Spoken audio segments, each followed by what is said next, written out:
எங்கள் சொந்தம் பார்த்தாலே சொர்க்கம் சொத்தி போகுமே.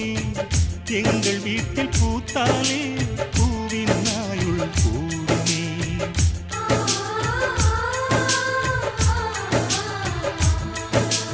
இரண்டு கண்கள் என்றாலும் பார்வை என்றும் ஒன்றுதான். உருவத்திலே தனித்தனிதான், உள்ளம் என்றும் ஒன்றுதான். ஒரு சேவல்தான் நடை காத்தது, இந்த அதிசயம்